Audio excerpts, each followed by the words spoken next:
I'll ask for your attention while dessert is being served. This is going to be an opportunity for us all to get to know each other. Excuse me, do you all know who this is? My name is Max Huberman. Janet has a lot of uncles. I'm the good-looking one, which doesn't say much for the others. But what we're going to do is actually call on everyone here. When you call upon, please stand. I'll announce who you are so everyone can acknowledge and enjoy the blessing of being in this great togetherness, celebrating the happy union of Janet and Amnon. And before we get to introductions, I want to say that I was especially honored. I was the first one outside of the family to know about the engagement when it first happened. I happened to be in the living room.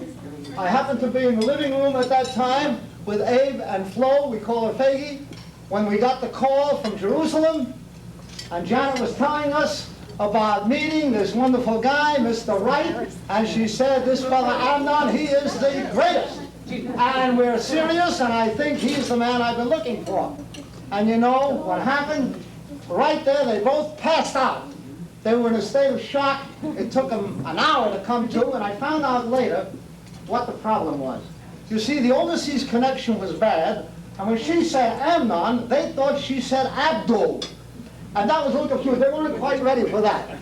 But when we went to Israel, this was just in October, my wife Ruth and son Mark, we visited with them, we had a wonderful time, and there for the first time I had the pleasure of meeting Amnon.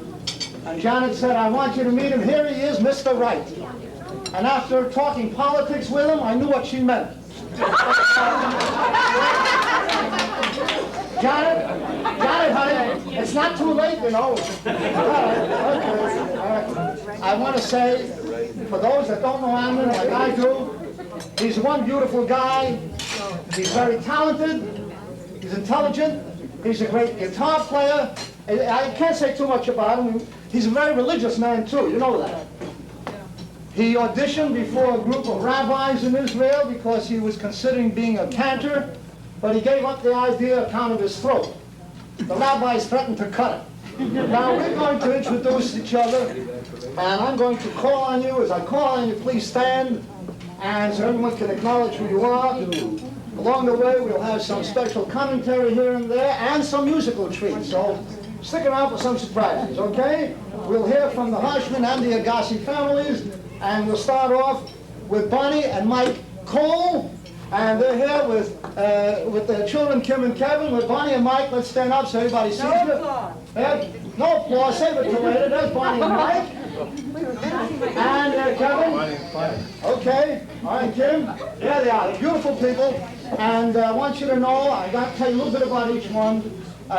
Bonnie, of course, you know, is the older sister, Janet's older sister, and she was a little worried for a while because she thinks she's the only one that didn't get an Israeli. But what happened? It's all right, though. It's all right. It's all right. I want you to know, Mike is working for a big hospital now. He's a coordinator, public relations man. He used to be with the EPA, but as you know, the EPA sends so many people to the hospital. That's why he's there. And you don't have to worry about not being an Israeli. We're making up for it. I spoke to the chief surgeon at the hospital up there, and we're having you recircumcised. So at this time, we have a special treat. We have a special treat from Bonnie and Mike, Kim and Kevin. Come on, surprise us. One at a time. Well, yeah. Okay. Who's first? You can stay with that. Is it better up here? Is it better up here? You want me to do it here, Robbie?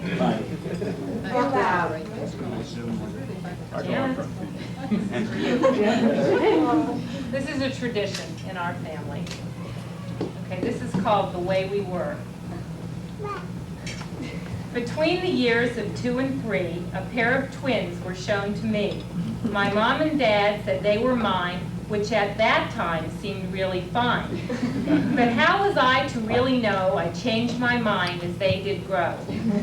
Judy and Janet were their names, and boy, were they two royal pains. Always dressed like one another. Why, dear God, why not a brother? I was always number 1. To lose that place was sure no fun, particularly to tykes so cute. They even looked alike to boot. At the birth, Jude came out first and Janet came out last. When Dad saw 2 instead of 1, he passed out with a gasp. Now he was proud, but he was poor. His family should have numbered 4. But somehow we would all survive, for we got used to numbering 5. It really wasn't bad at first, but soon the twins became a curse. I learned the rule that 1 should share, but not with 2, it wasn't fair. And then when we would go all out, our friends and neighbors all would shout, "Oh, look, how cute! Which one is which?" And that's when I became a bitch.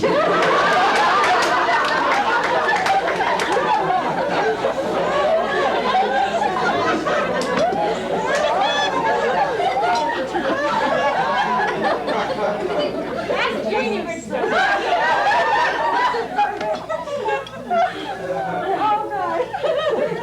Now, looking back throughout the years, I'm all choked up with laughs and tears. Remembering all that we went through, I'd like to share my thoughts with you. Some of these you won't understand, but Janet will. Remember when I'd hold you down and pin your arms tight on the ground and let the spit seep from my lips till you would throw 1,000 fits?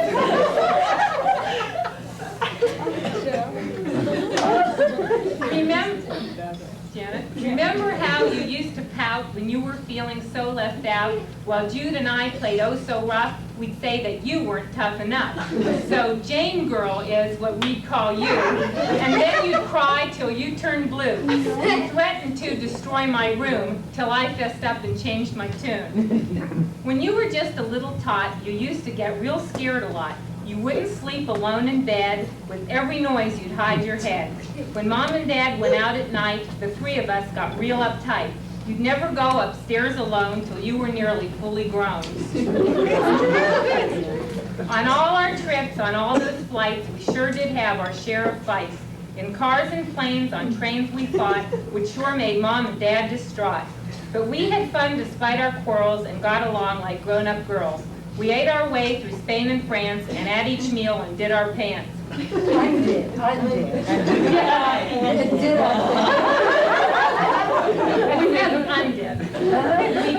Remember this? We flirted with that Czech armed guard, stood on 1 foot and laughed real hard.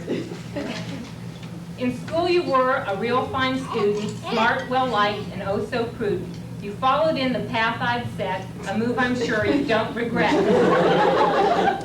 You joined the band, well, this is what you did, just like me. You joined the band and played the drums. Becoming a cheerleader was lots of fun. The violin you learned to play, you'd hold our ears and run away. You learned to dance and act on stage. In children's theater you were the rage. Those talents soon would come in handy while on the tube with Mike and Andy. Andy, Rooney, and Mike Wallace. My best friend. Subtitles next. Throughout the years you worried so, not knowing how your life would go. You'd wring your hands and lose much sleep, and more than once I've seen you weep.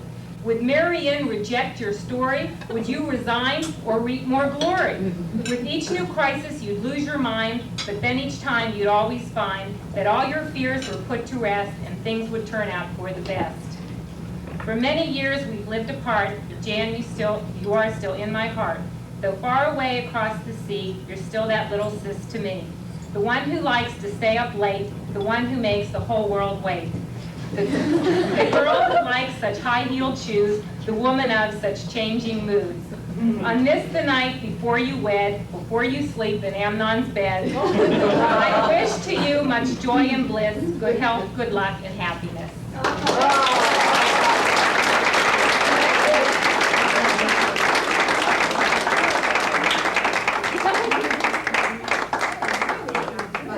Who's next? I'm going to be Mike? next. Okay, Mike. I started a tradition just about 2 years ago this week when I welcomed Dove into this family which I joined. And I figure we'll have a lot of merriment and fun, and I'm sure Amnon's going through a lot of excitement and anticipation as the wedding day approaches.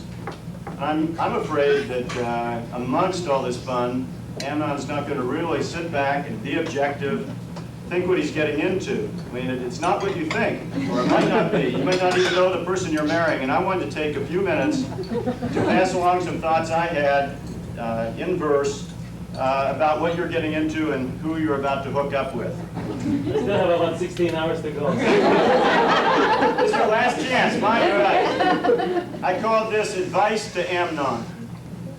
Amnon, it's time that we talk man to man before you make your entry into the Harshman clan. I'm sure that you love Janet, but some things should first be said about Janet and her family before you two are wed. I hope that by now you've learned Janet's quirks about her stilt-like high heels and her very mini skirts, and how she alarms her family and friends each time that she misplaces another contact lens. She really, I wrote the whole thing today. She really loves to party. She thinks dancing's just a riot. She can eat tons of food and then go on a starvation diet. She's known quite a few guys before she met you. At times I recall she would string along too. A wide range of men have been known to date her, from large Robert, the attorney, to Little John, the waiter.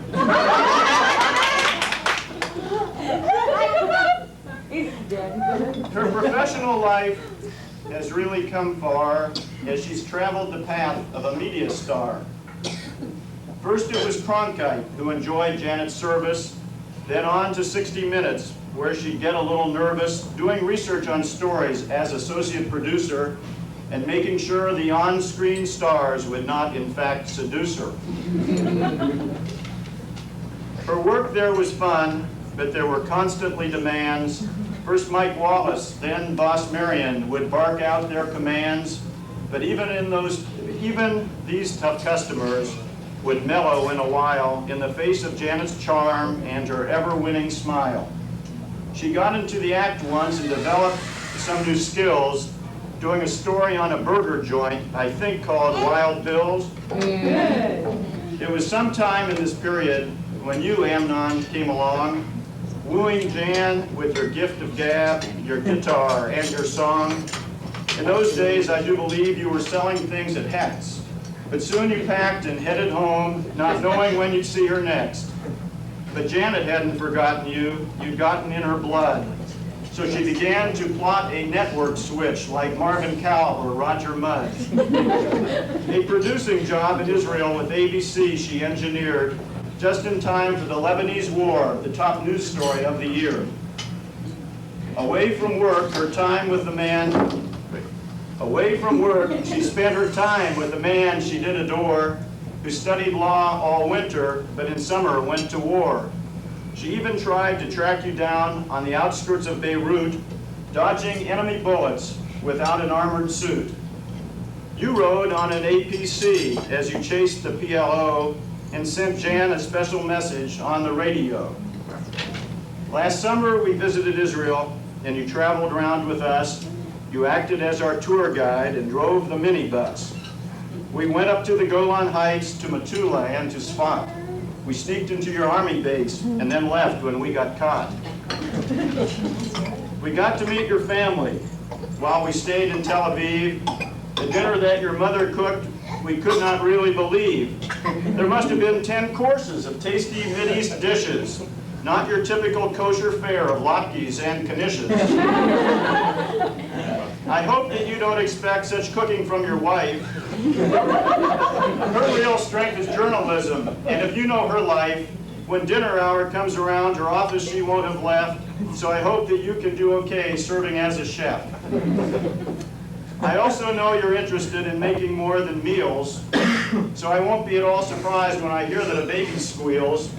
Have joined the two of you in your newly purchased dwelling, then the ranks of offspring will once again start swelling. I hope you don't get carried away and try to have a dozen. I know that Kev and Kim will settle for one Israeli cousin. With your fluency in English and your love of U.S. sports, our TV shows, our fast food joints, our malls and tennis courts. If you ever get an urge to try living on our shores, while we don't expect that to be the case, we welcome you, of course. In any event, I hope we'll find ways to see you on occasions, although we recognize that we do live in rather distant nations.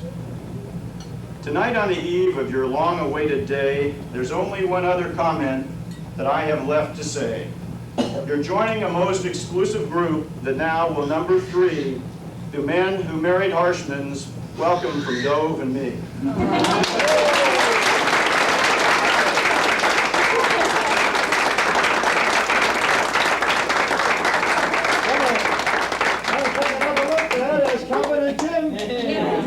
Kim is the poet. Come on, Kim. We've got all kinds of poetry in this family. It's all by herself.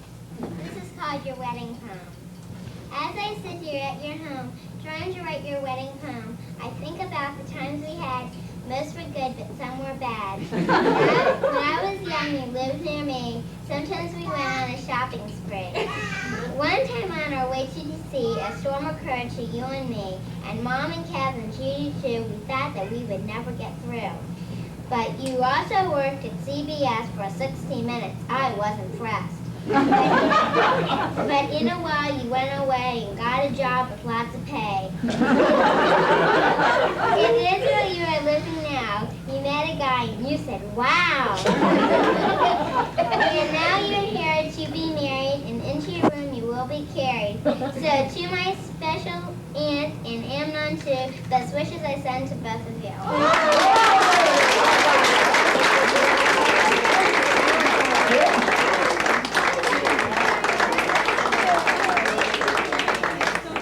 Well, Kim gets a special treat here for being the bartender tonight. How about that? Number 1 bartender, Kevin.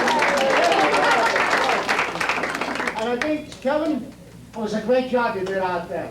Too bad I wasn't drinking. Now, what we have to do is recognize who's responsible. Who's responsible for the original poet over there? And they're with us from Indianapolis. Mike's parents, Ralph and Lois Cole. Get up and let everybody see who you are. Wonderful to have you back on this wonderful occasion. And I want you to know that they confided in me that Mike was reciting poetry from the age of 6. And at the age of 12, his parents ran away from home. Anyway. Yeah, go ahead. Well, it's a great pleasure for us to be back here for the 3rd time. 73, 82, and 83, we participated in these very happy occasions, and there's so much love flowing through this group that it makes us feel real good to be a part of you. Thank you, Ralph. Now we have this other Israeli here. We're here with his bride, Judy and Dov Nisman. Stand up, let everybody see you there. All the Israelis. Dov is the engineer, you know, from Washington. He had to do some fast engineering to get Judy. I'll tell you something, when they're together, I'm talking about Judy and Janet when they're visiting, you know, it's a little confusing sometimes. You see, Dov isn't always sure. And as I understand it, sometimes when Judy has a headache, Janet comes around, and I'll tell you, Dov doesn't always know the difference. I'm suggesting when you're visiting each other in Israel, say, for you girls, please, to avoid confusion, don't stay overnight. All right, now, I understand they share a lot of things in the kibbutz, but this is ridiculous. All right, so remember that. All right, now let's have from Judy and Dov. Judy? Judy, come around. Turn around, Judy. I'm going to continue our tradition, although Bonnie and Mike became our hard act to follow. This is to Janet and Amnon. A poet I'm not, like my sister Janet, the writer of the clan, but try I will to do this justice the very best I can. The place it was the Sheraton, where you and Amnon met. He watched you with the other men and decided, her, I'll get. He boldly introduced himself. You loved his unshy way. You left excited, a little unsure. Would he call the next day? That day he called, the romance began. 2 years you've been together. Now you're here to commit yourselves to one another forever. But in the past were Robert and Ronnie, John and Neil and Jerry. They all had wished to have you, Jan, as the woman they hoped to marry. But Amnon was the lucky one. He was your first choice. Strong and smart, fun and loving, with a gorgeous singing voice. His English was perfect. It was hard to believe he wasn't from the States. A talent he had for languages impressing all his dates. To Israel Amnon had to go. You were sad he left D.C. You tried to think of a way to follow. With him you had to be. A great career at 60 Minutes you had with Marion and Mike. But to rival ABC you went. You prayed it'd turn out right. And sure enough, you got a job in the place you wanted to be. To Israel you were sent to produce with much responsibility. A talent for writing you always had, but a bigger one for worry. At every moment you felt judged by an ABC News jury. Succeed you did, it didn't take long for you to learn the ropes. You traveled, you filmed, met Menachem, on the radio you spoke. In college, high school, grade school too, we knew you would go far. Beginning with Walter Cronkite, you fast became a star. Our lives as twins has changed, it's true. We live so far apart, but you're really always there for me, forever in my heart.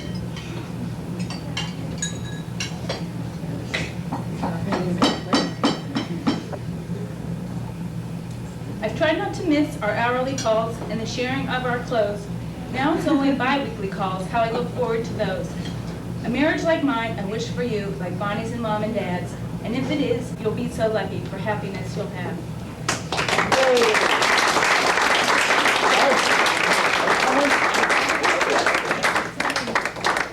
Now we have a comment from our other Israeli.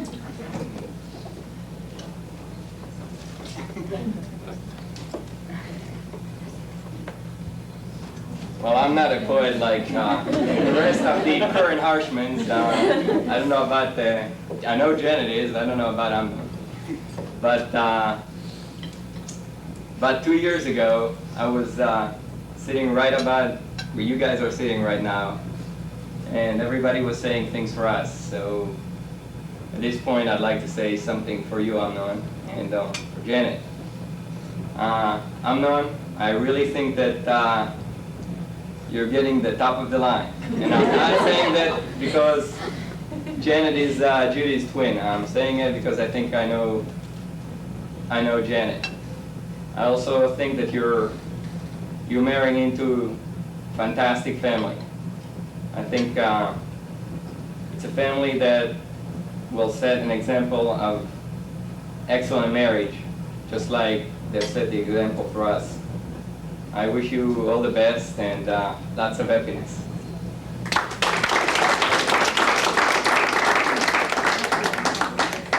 Now we're going to introduce some of our aunts and uncles and cousins. I'd like to take the privilege, my dear wife with us, Janet's Aunt Ruth. And I tell you, Wait, I have one more thing. Can I? yes, of course, by all means, dear.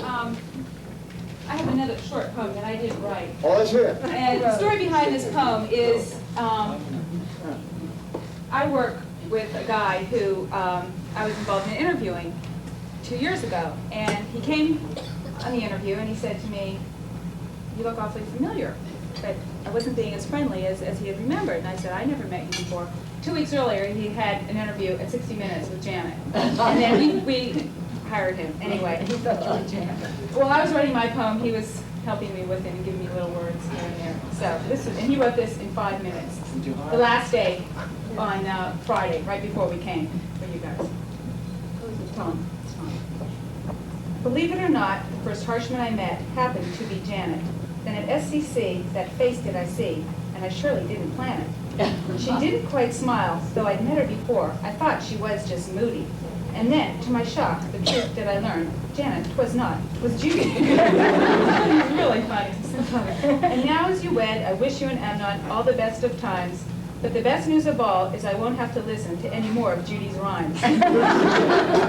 But seriously though, congratulations on married life as you begin it.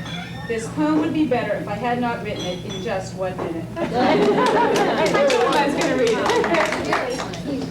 Well, I started to say that I've been happily in love with the same wonderful doll for 37 years. And if my wife ever finds out who she is, she'll kill me. Now, I want to say history is good. I love this woman. And I'll tell you, Janet and Amnon, if you can get to stay together for 37 years and enjoy the life we have, I couldn't wish you any better. Okay? That's Aunt Ruthie. And I also want to bring on here Janet's uncle, my brother, Abe, here from New Jersey, with his lovely wife, Ray. There she is, and the 3 sons. Abe and Ray, stand up there so you see who you are. There's Ray, just some sit.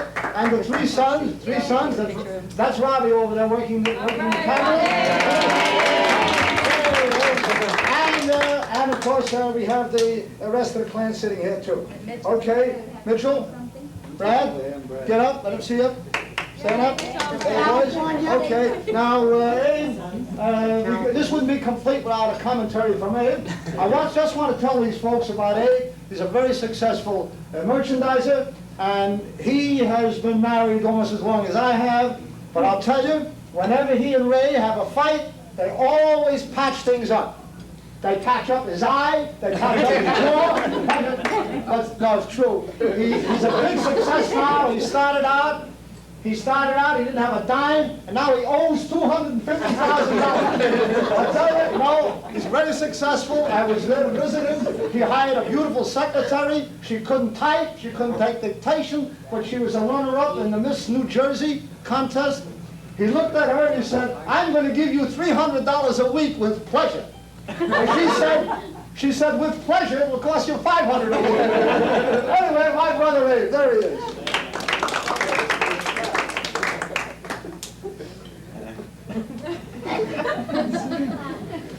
Everybody's been talking about the confusion between Judy and Janet.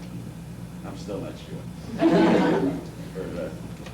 And I think Janet, this whole marriage is a setup, because for 28 years, I've known the 2 of them, and 28 years I could never tell the difference. Judy and Janet, I used to ask their mother.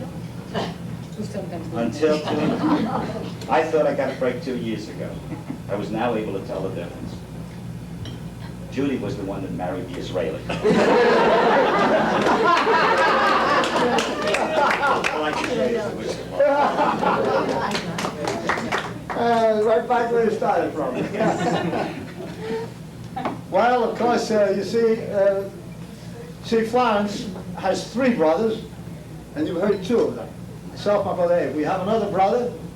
That's Janet's Uncle Benny. He's here from Miami Beach. He's in the insurance business. He sold me a policy. He wanted to help me. He sold me a policy. It was a fire and theft. Complete coverage.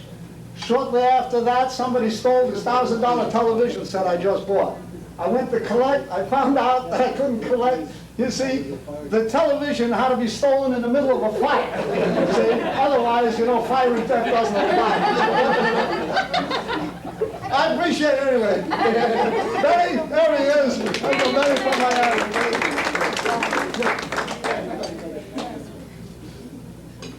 I'm going to tell you one aspect of this whole thing that nobody here knows about and nobody has spoken about. Nobody mentioned Abe. And I'm going to tell you a story that they don't know about. And the fact that he played in the selection process. I don't mean in picking Amnon, but in the entire selection process that terminated in this. Terminated? No. Culminated. Oh, that's okay. This is the end. Anyway, this will show you what took place in his mind all through these years. He was down in Washington. We were both down in Washington visiting the girls when they were living in Washington. And he was sitting on a park bench. He happened to be taking a walk. He sat down on a park bench, and a young man sat down next to him. The man turned to him, this young, good-looking man turned to him and said, "Could you tell me the time?" And Abe ignored him. He didn't acknowledge him in any way. And the young man said to him again, "Excuse me, sir, could you tell me what time it is?" Abe ignored him completely. The young man became very upset. He says, "I think you're being very rude. I've asked you very politely for the time, and you haven't acknowledged me in any way. Why are you acting this way?"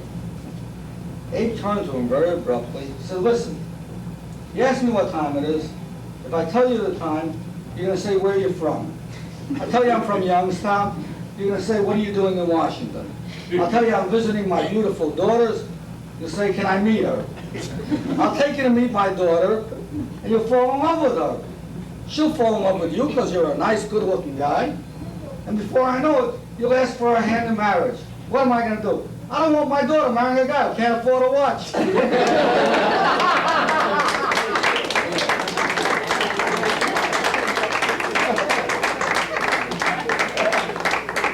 Very good. Well, I expect nothing less. And of course, we're still in the aunts and uncles department, and very beloved to us all, like all the rest. We want you all to meet. Aunt Ethel and Nanny Sherman. Yay. Janet's Aunt Ethel, Nanny, there we are together. Wonderful people. I want you to know we get together every week, several times. We meet at the spa. This is true. We meet at the spa up in our Boardman area, and we work out together, and there we get a chance to exchange the latest gossip. And we're such good friends. Ethel confided in me a week ago. She said, you're the only one I'm telling it to, and I wouldn't tell it to you except we're all friends and relatives here. She told me that they had to leave another spa that they belonged to. Manny was told he couldn't come anymore because they said, we know you've been peeing in the pool. I said that, well, so what? Everybody pees in the pool. She said, from the diving board? But we do have fun there, and we're very happy to be with us. We have Uncle Max and Shirley. There's Max over there. Max Harshman, where's Shirley? Shirley? So look how they're separated. I can't understand it. When they first married, they bought a water bed, but they drifted apart. So anyway, Max, I'll tell you about Max. Max is always head of every Israel bond drive. I'm so proud of it. There's pictures in the paper. There he is. I had to go and attend the last big drive, and Max was out there. Max gets up. He wanted to set an example. He says, listen, under your coffee cup, each one of you will find my business card. I take care of bonds, stocks, securities, investments. I'm also a gemologist if you want to know if your diamond is real or fake. And if you look, you'll see my phone number, my business phone, and my home phone. Remember, Max Harshman. And I'd like to invest $25,000 in Israel bonds, anonymously. Thank you for that pledge. Okay, Max. Uncle Sam Harshman, where are you? God bless you, where are you? Uncle Sam Harshman, wonderful. Sam is retired from business, but he still has a sharp eye out for a good business deal, and I respect that. The other day, he told me he bought 1 million 1980 calendars for 1 cent a piece. Imagine that. Nobody else spotted the chance. He took it. I said, Sam, I'm not as smart as he is. I said, Sam, what can you do with 1 million 1980 calendars? He says, don't you see? He said, don't you see? If 1980 ever comes back, I'll make a fortune. I'll keep that in mind, Sam. We have Aunt Sarah with husband Carl Hollander. And Janet's cousin Marla. Right, Marla? Marla, hey, Marla, yeah, right. She's a paralegal, right? Paralegal in California.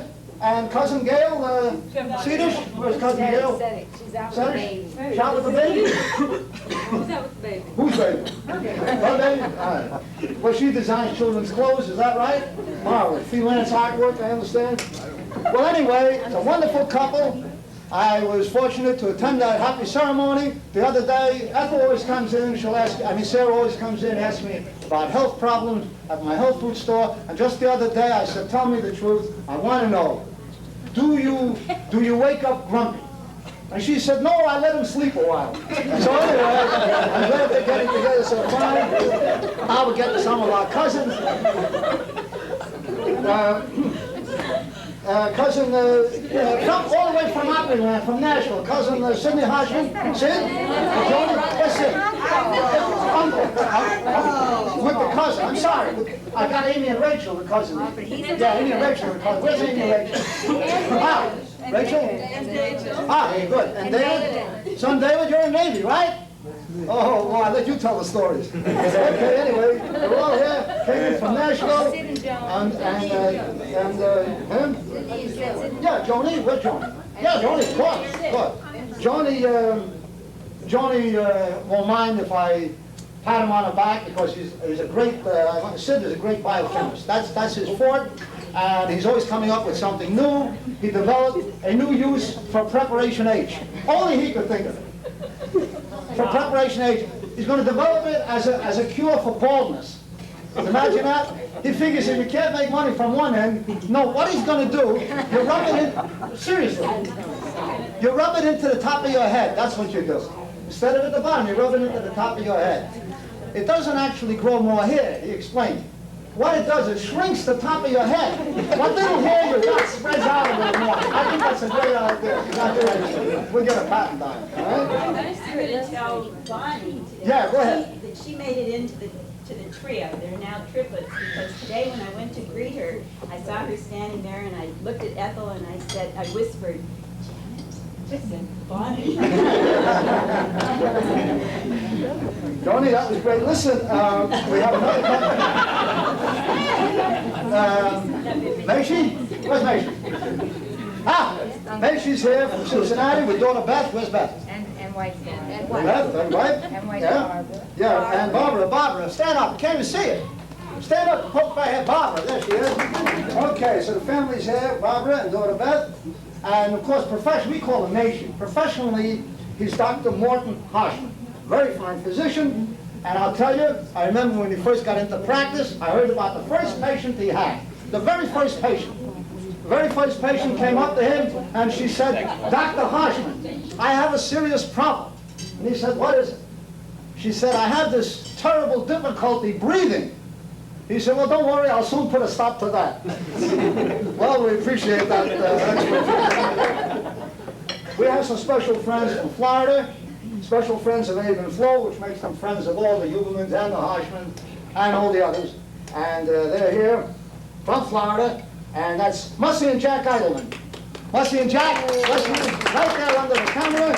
We had to shift them around so we can get the camera in there. And Mussy, by the way, is a fine cellist. A lot of people don't know that. You're still playing the cello? Still at it. That's marvelous. Thank you. I know Jack's a little jealous about that, right? He wanted to be a musician himself, but he didn't know his brass from his oboe. So, but better luck next time. No, sorry about that. Actually, we have a trio. We have a quartet here now. They're all together sitting at one table. Okay. These are special friends of Janet and of course of Judy.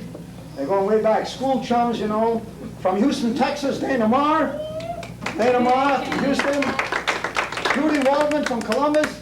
There she is. Okay. Went to high school and elementary school, right? Right. Debbie Kornhauser from Minneapolis. Speech therapist. Okay. And Joanne Glick with Bob, husband Rob there. You were a nurse, right?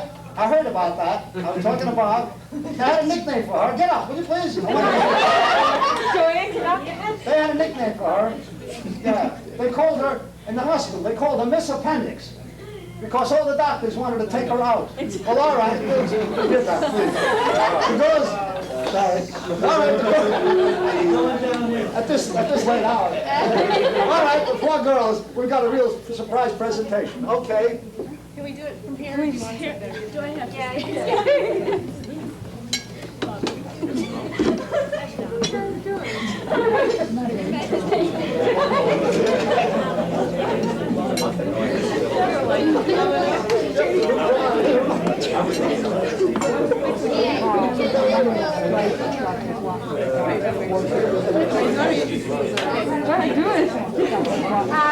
We're grade school, high school chums, and we're very happy to be here with all of you family and friends.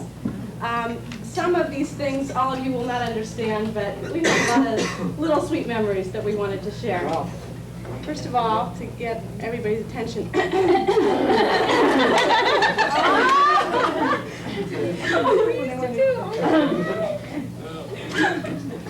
We have fond memories of slumber parties at your house, and we wanted you to paper bag your bags. Could you take this out and come back with a plate? You got 3 minutes? Yeah, you have a half hour, the two of you can make it.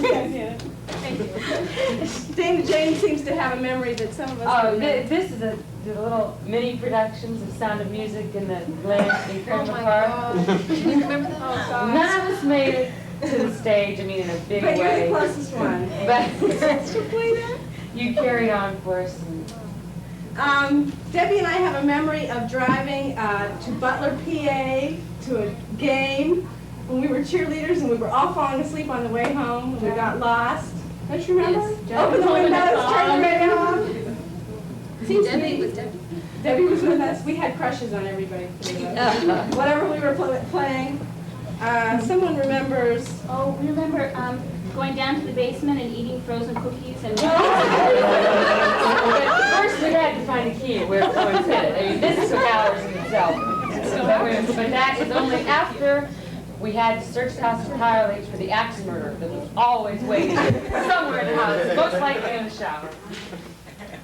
I have fond memories of Janet in the 3rd grade when I was in the Stenos class. Grew up. Grew up. On you?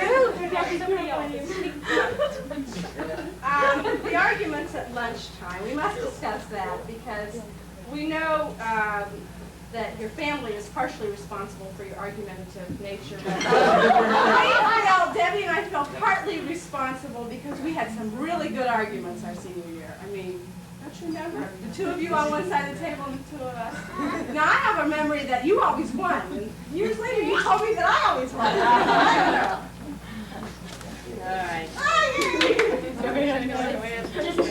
This is the one thing in this class that you were a teacher's pet, and she could never get those few buttons that Janet always had to get every day.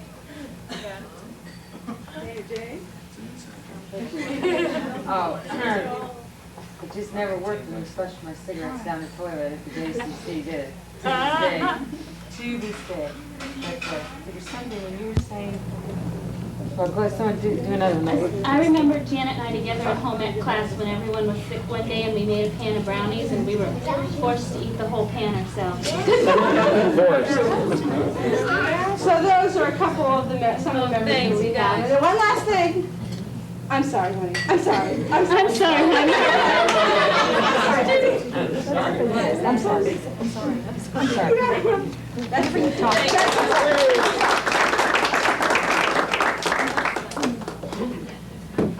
I don't like limelight, but I have to, I feel like Oh, by all this means. is the last, I don't know when I'm gonna get back. Because you ran out of people and weddings, and I'm used to this, now you have to come to me. But I've gotta say, like you get some of them, that I leave you every time, just a little bit more love in my heart.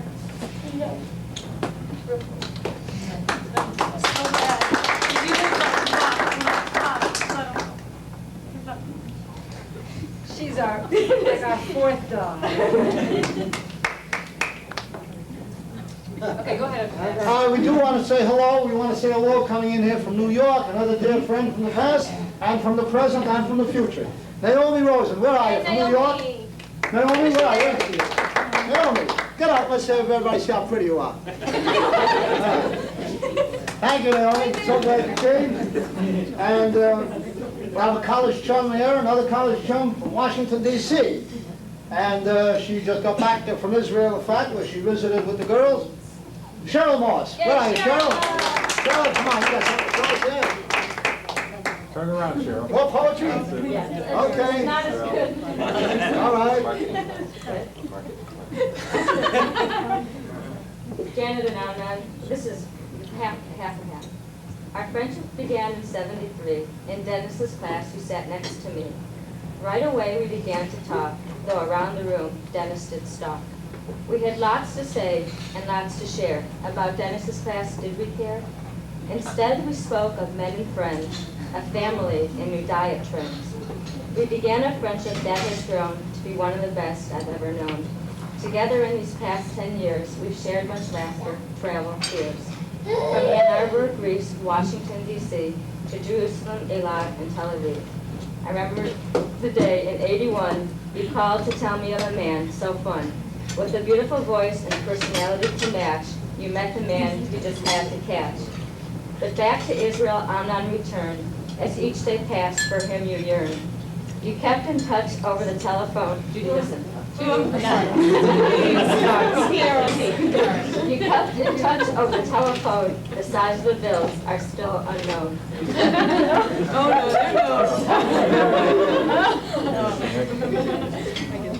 You realized to Israel you must go, for Amnon was a man to follow. To get to him, you developed a strategy with ABC as your modus operandi. These lines have brought us up to date. For each of us have found, these lines have brought us up to date. For each of you have found your perfect mate. I wish you two love, I wish you two long life. I wish you success as man and wife. I saw a friend who comes from all over. I'm from Detroit. Debbie Gladstone, college chum. Debbie, where are you? Debbie, get up there, Debbie. She works for the phone company, right? I was talking to her about her job at the phone company.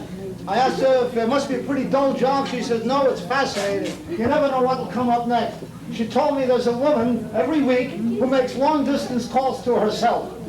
I said, long-distance calls to herself? I said, isn't that rather expensive? She says, no, she reverses the charge. I think that's fascinating. Debbie, we're glad to have you here. And you have a poem to read? Oh, I don't have a poem because I don't have my prop. So I wanted a prop that had to do with the washing machine incident at school. Uh-huh. You'll tell us about that later. If I can find the prop between now and later, you will hear the incident. Place is open, right. We have another college chum. And, Cheryl, we talked to you, right? Cheryl, will you just talk? You want to talk some more? Is that another poem? Oh, okay. Susan Rosenthal from Washington, where are you? Susan, I want to see you. Susan, stand up, will you? But they can't see you back there. All the way from Washington. They come from everywhere. You teach aerobic dancing, somebody told me, right? Yeah, I heard about that. She's all the way into physical fitness, right? Wonderful. And I know you've been taking that up, right? So listen, every time you have a fight, you can't go jogging home to your mother. You know that. You're going to have to solve it yourself, okay? Now, I'll tell you about Susan. You don't mind if I tell them about the yoga exhibitions you were giving, do you? You don't mind if I tell them about that? Really?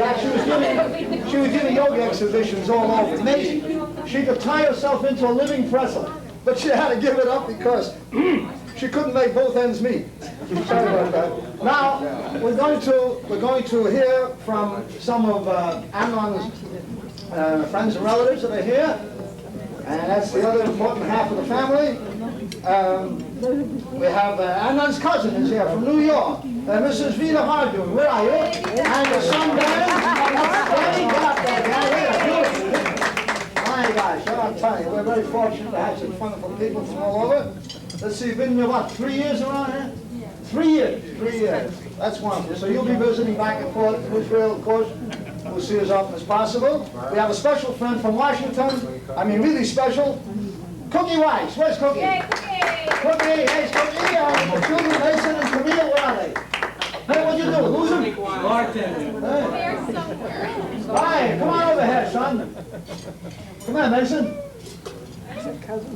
Where's Camille? Mason wants to say hi. And Bob, where's Bob? Bob, stand up there. Bob, you're welcome to the family, both families. Okay, fine. Yes. Yes, real close to the family. Since the kids don't know anything about politics, they love this guy, see? Okay. Wait till they find out. Anyway. Very good. We also have some more friends. Amnon's got a lot of friends, and I'm going to meet all 3 of them. No, I'm only kidding. Dr. David and Yasmin Crystal from Barnbrook, New Jersey. I just want to tell these people before we hear a few words from you. I know that you visited Amnon in Israel, and I also understand that you used to take care of his teeth. Yes, I have. And I want the people to know that that's the real reason you're here. He still hasn't paid his bill. That's not the reason why I'm here. Okay, tell us. He did pay his bill. Oh, he did? $30. No, his bill is paid in full. And I came here to see this fine young man who I remember the first time he came to New Jersey, which is, as you know, one of the finest places in these United States. I just wanted to make sure that there was someone here representing New Jersey. I didn't know if I knew you were going to be here. But I remember, as it were yesterday, when Amnon got off the bus in Bound Brook. And now, of course, you know where Bound Brook is, coming from New Jersey, of course, right? Is that true? Where are you from, New Jersey? Atlantic City. I remember last time I was there. I think it was yesterday. Well, at any rate, Atlantic City has come a long way, and they still have a few of my dollars that I donated to their fund. Amnon's got them now. Amnon. Were you a winner there? You made a killing. $150 a head. My wife did okay, but that's all my money. I want. He took a lesson. But it's interesting because, you know, I look at Amnon now, and it's been several years since he's been around, let's say, visited the States, been back and forth a couple times. And here he is, this fine, debonair young man. But I want you to know, when I first saw him, he didn't quite look the same. And I don't think it has to do with his appearance as much as the customs in Israel. What it is, they dress differently over there, you see. When I saw him, I believe, I'm not sure if the combination was a polka dot shirt and a plaid jacket, or a plaid jacket and a polka dot jacket and a plaid shirt. But when I saw that, I had to say, Amnon, you know, I think it looks great, but that's not the way we dress here. In Israel, it's probably okay. But around here, I'm going to give you a couple words of advice, and I want you to listen very carefully. And he has, as you can see, because he's come a long way, and I'm glad to be here with all of you. Thank you very much. Thank you very much. We're going to get right down to the immediate family and the parents, and we're going down the line here. You can't, of course, overlook the best man. He's going to be the best man, and that's Izzy Moskowitz from Washington, D.C., with Jill. Yay! There they are, fine. I want to tell these folks, Amnon told me about you. I'm not talking about you, Izzy. Before you and Jill got together, Amnon told me that this guy was really a ladies' man. And all the girlfriends used to remark. You didn't give him the telephone number. All your old girlfriends told us about how well you always dressed. How well did I? Yes, and how quickly, too.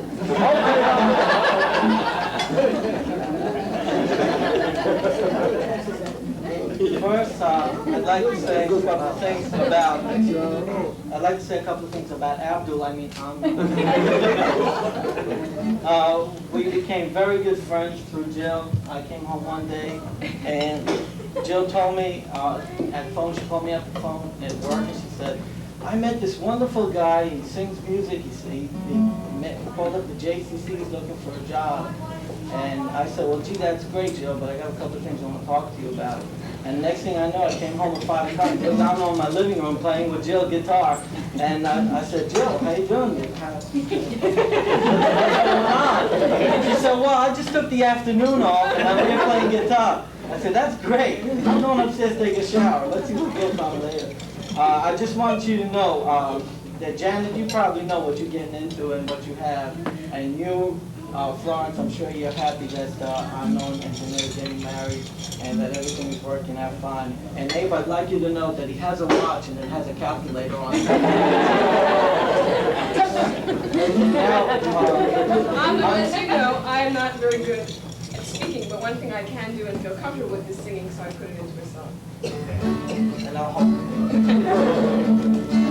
How do you know your youth is all spent? Your get up and go has got up and went.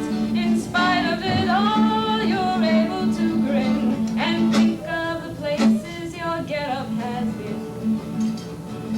Hex, you worked 50 hours a day. They put you in housewares to your great dismay. Day of the 10th sail, the Maverick broke down, and to Hex you said, well, boys, I'll see you around. How do you know your youth is all spent? Your get up and go has got up and went. In spite of it all, you're able to grin and think of the places your get up has been. Now, I'm off tune, I gotta get back. you'll appreciate it. He'll appreciate this. I don't have the capo, I don't have time to rehearse. It's okay. Set up a gig in Richmond, what fun. We stopped for a break at the Howard Johnson's. It was ice cream you wanted and you asked them to mix 31 flavors together for you.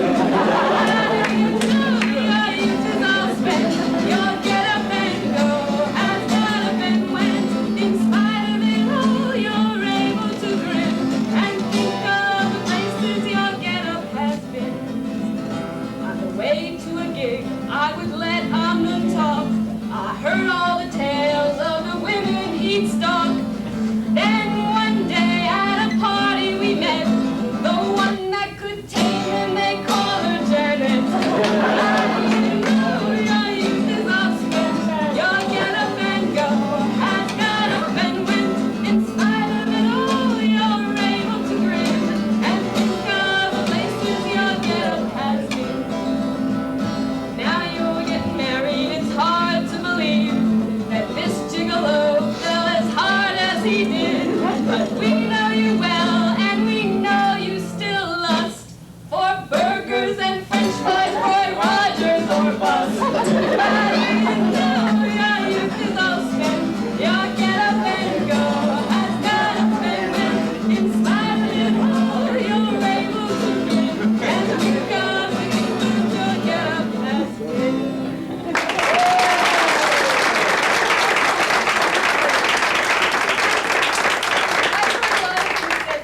About how lucky Amnon is to have Janet. I'd like to say to you, Janet, you're very lucky to have this guy here. Hey, how about that?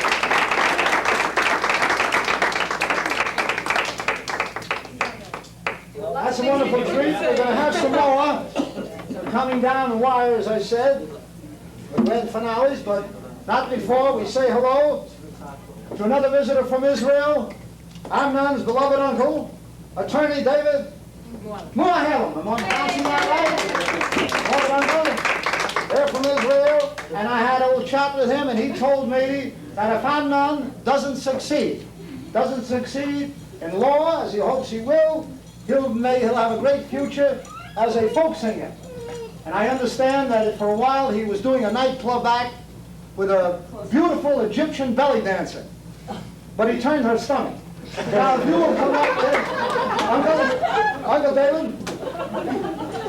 First of all, mister, I wish my wife had a twin sister.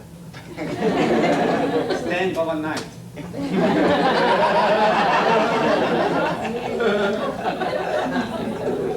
I'm a bit spellbound because I don't know how I'm going to address you in English in this temple of high literature.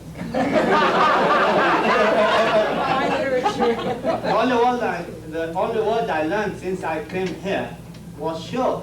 They would tell me breakfast at 9, sure. The lunch at 12, sure. Then brunch, what's brunch? They told me brunch at 10 and half past 10, sure. So I got stuck. Now going back to Amnon. I always thought Amnon deserves the best. And nothing is too good for him. Now I'm starting to think that he has got more than he deserves.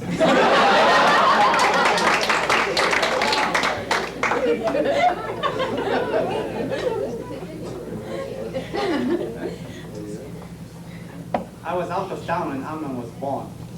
I was in London. But when I came back, there was created a linkage between me and him, more strong than any.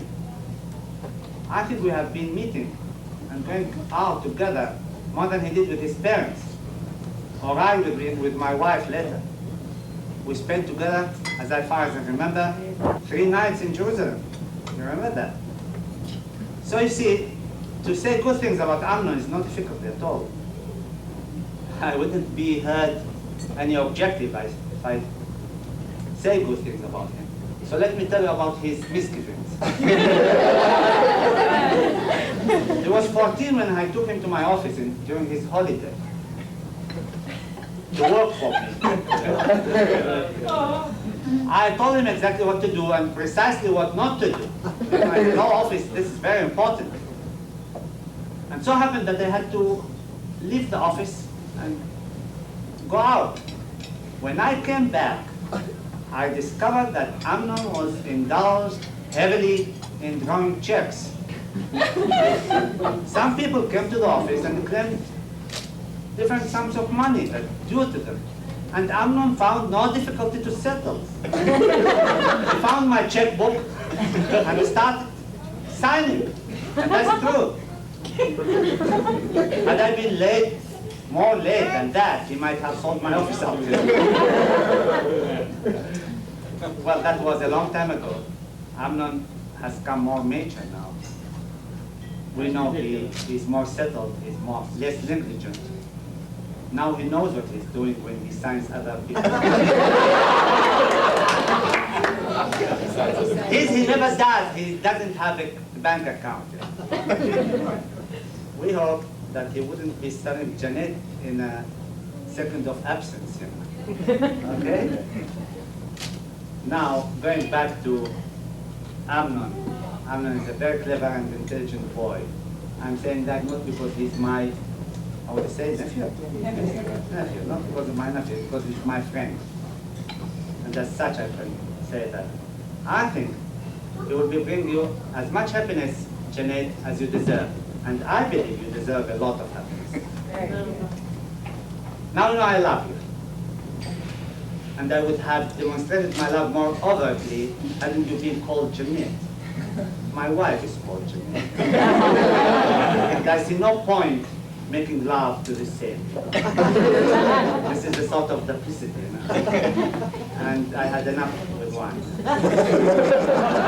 God bless her. She's in bed now. Yeah.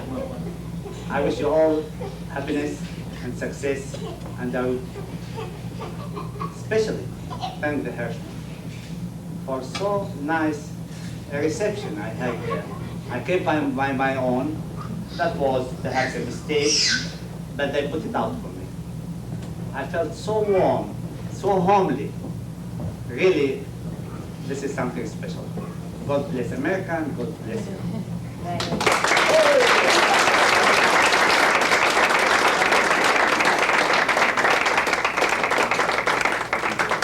Now to find out who is responsible for this shy, diminutive Bolshevik over here, his loving parents, Albert and Tikva Agassi here from Jerusalem. Get up and say hello. Get up, stand up. There they are. Bless them all. They both work for the government there, just as he does when he puts on his army uniform. They're very proud of how they raised him. And they assured me, they came over to our health food store, and they told me privately, never once during his childhood did they ever strike him, except in self-defense. That's very nice. And now, of course, Janet's parents, Abe and Florence. Are you going to speak to us, or are you just going to soak up all the conversation from everybody else?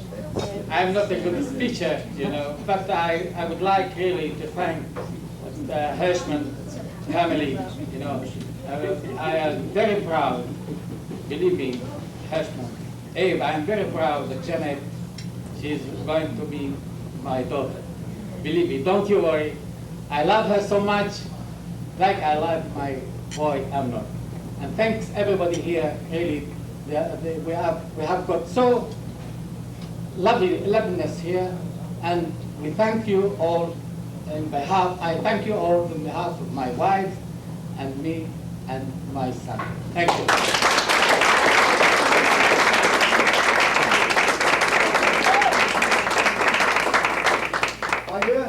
No, I'll give a speak in English. When you come to Israel and give a speak in English.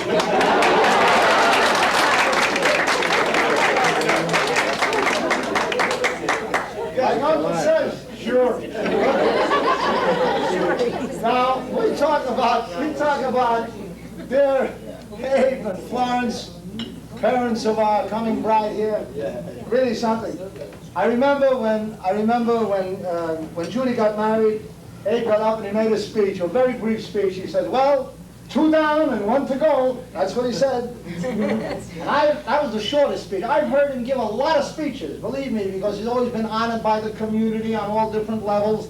And I remember when he was with the Board of Education, he was slated to give a special speech to the students on the subject of sex. He was going to explain to these students that if you overindulge in too much sex, your memory starts to fade. But he forgot his entire speech. And somehow we never got to give that speech. Florence was yesterday in my health food store, and she said, "Max," she says, I come here to get some vitamin E. I said, "Why?" She said, "Well, it might help. I noticed lately that Abe seems to be losing his sex drive." She's my sister. She always confides in me. I says, "Losing his sex drive? When did you first notice that he was losing his sex drive?" She said, "Well, twice last night and once again this morning." Anyway, they're here, and I know this is really a crowning point. I know they're so filled with happiness and joy. 3 times in a row, I mean, how much happiness can you absorb? But believe me, it couldn't happen to nicer people. Sister Florence, Faggy, say something to the people, will you?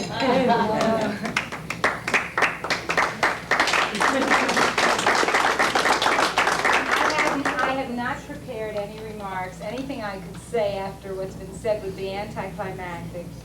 I just want to thank all of you for coming and sharing in this wonderful occasion with us. I want to welcome Amnon into our family. We love him very much. I feel like I'm a very lucky woman to have gotten 3 such wonderful son-in-laws. I never had a son, but now I have 3. And I'm glad I don't have any more daughters to marry. Thank you all for coming.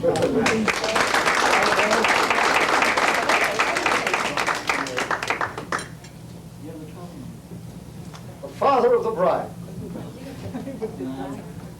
Well, first of all, I'd like to thank Janet and her husband to be for very loving remarks, and also the rest of the family. We've had wonderful occasions, and where Florence has been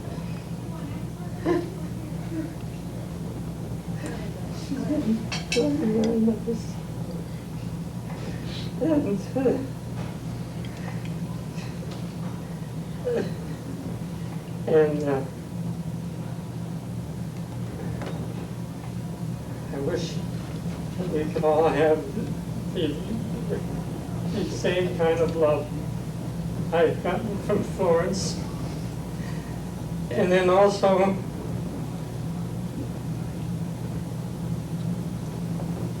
Max, Sam, and then Judy and Bonnie. Wonderful times that they've given us throughout all the years. Florence has been absolutely hyper. He's right, I have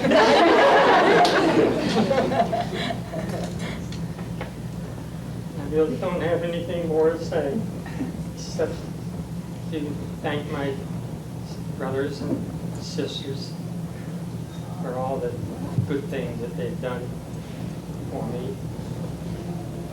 And I hope that I can last long enough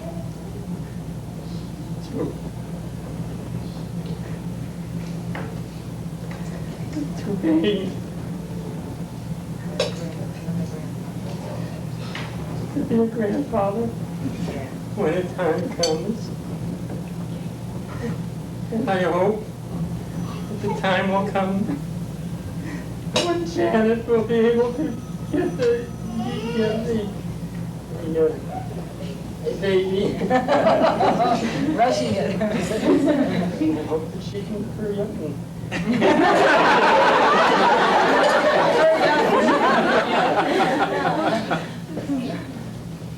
Actually, that's all I have to say.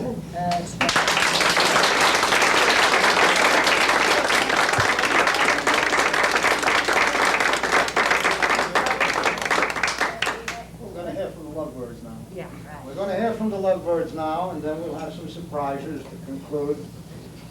I made a lot of jokes about you. I only roast people I love.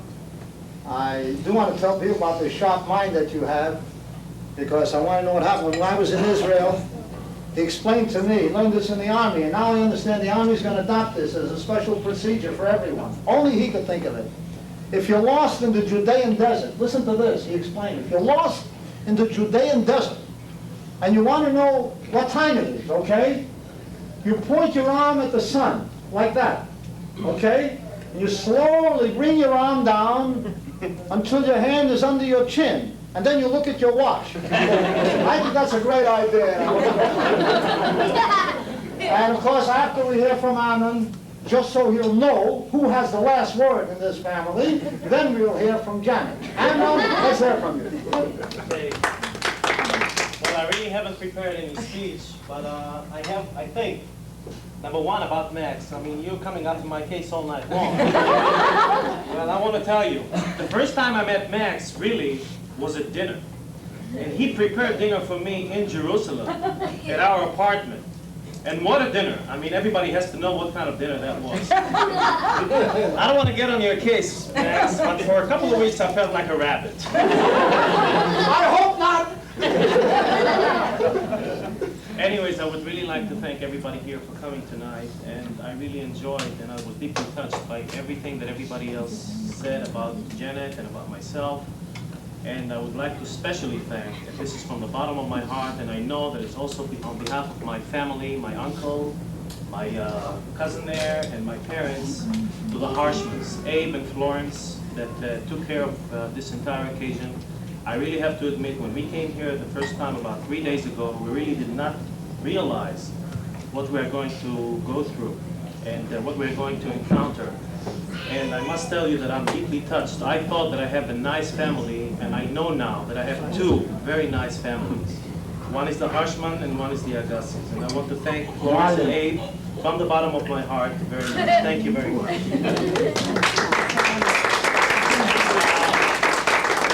I also wrote a song for Janet, and it's going to be a song that I'm going to sing for Janet. And I hope Easy will hold the piece of paper that I have here. My job. It doesn't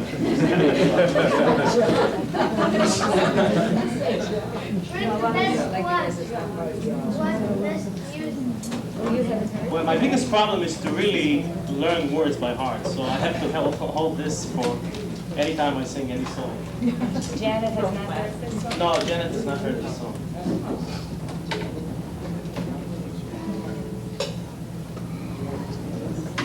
Easy, just give me any guitar, it doesn't matter, I'll just play. You got it. Eva? Geshe? No, both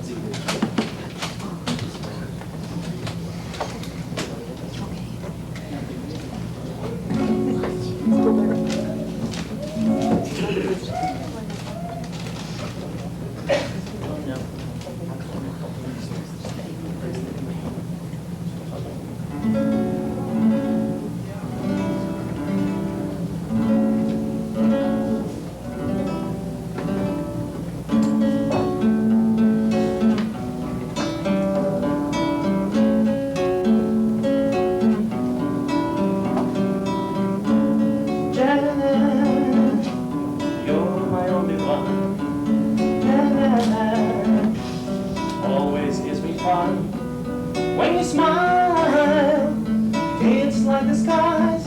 When you cry, the tears just ask me why. You will be my love forever, and with you I'll always be. We will always be together until eternity. You'll be my love forever, and with you I'll always be. We will always be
difficult for a lot of us husbands.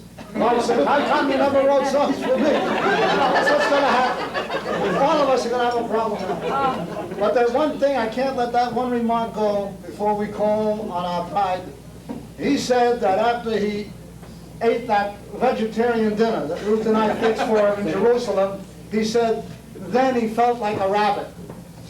Judy and Janet both told me that this fellow felt like a rabbit before he ate any vegetables. Kind of horror. And now, I want to say this.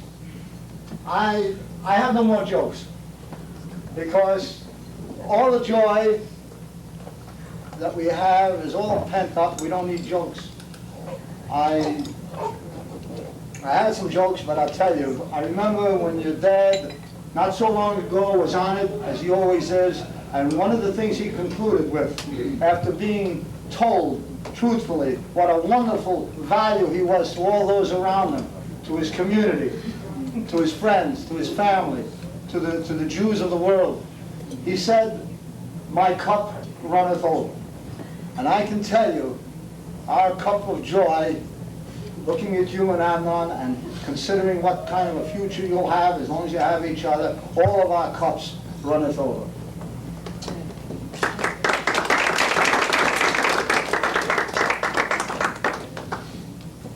I really want to thank everybody for coming, especially since I've been away for so long. This is especially nice for me. And all I can say really is this is just much more than I feel I deserve, really.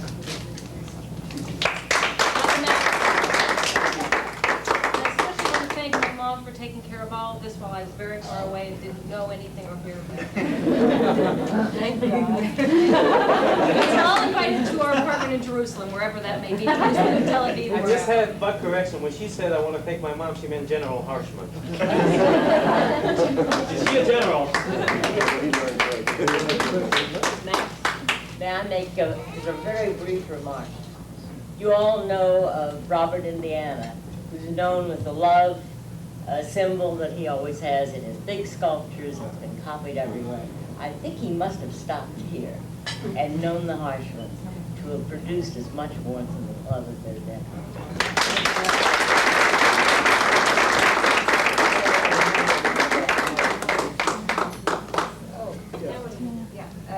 Max just said to remind you all about the brunch tomorrow morning. Have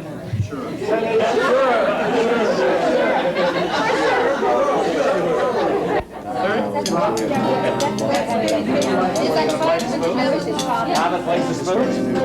This is a musical family. But she wouldn't.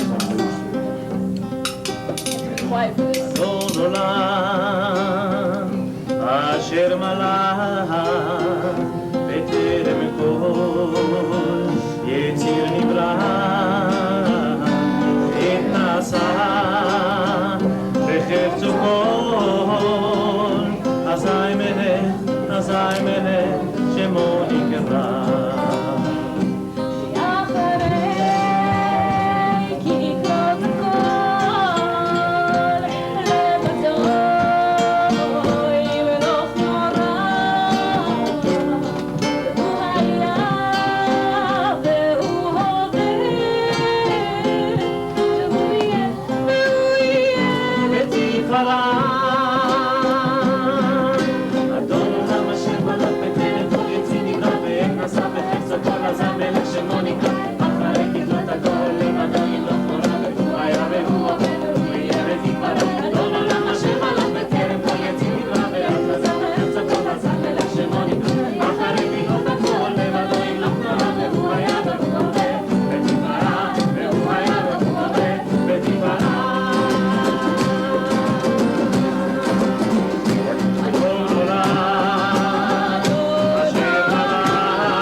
You take the song have to of listen. you came to Israel, you know?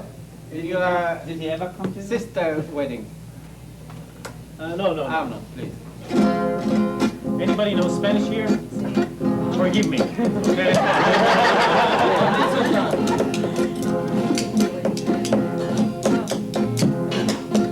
Por la lejana montaña va cabalgando el jinete, va a sorrir por el mundo y va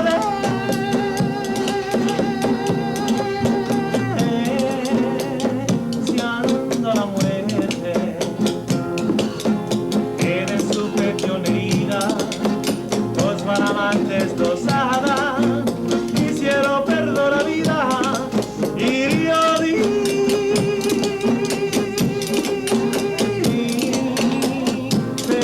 con su amada, la quería más hacia su vida, la perdió para siempre, por eso llama de vida, por eso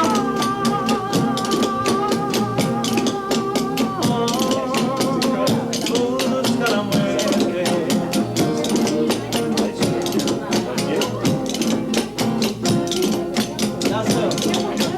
En su guitarra cantando se pasan noches enteras, hombre guitarra llorando a la luz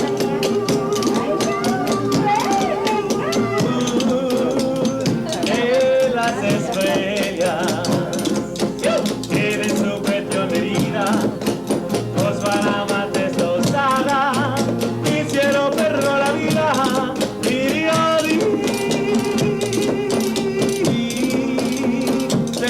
con su amada, la quería más hacia su vida, la perdió para siempre, por eso llama de vida, por eso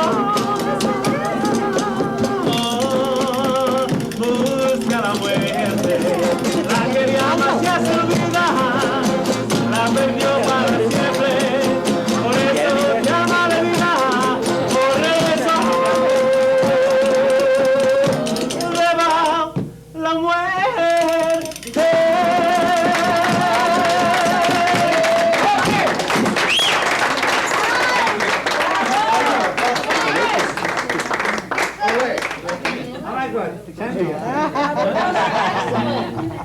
David, that was wonderful. I'll show them all tomorrow. Don't you speak like Spanish, you get embarrassed. What a musical family. They are. Hasta Chile. מה זה כולם? אף אחד לא משנה. יאללה, גואנטנמרה. Guantanamera. You call that song too? You know Guantanamera. Guantanamera. Giants and youth.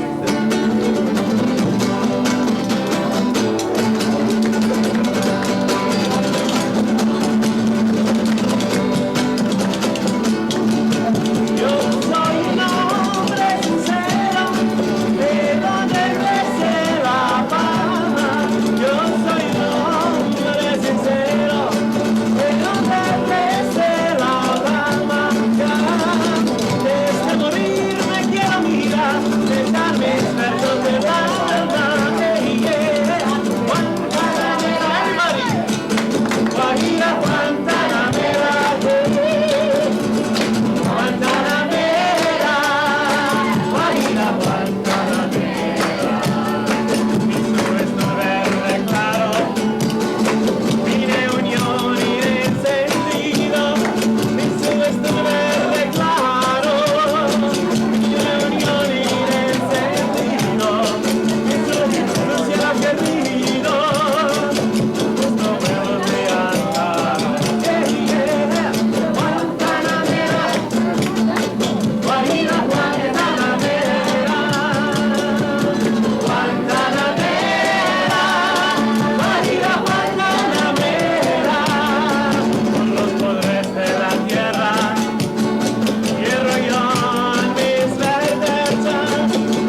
love. I would like to sing this song.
What we ought to do is go over to the house and show them what you took.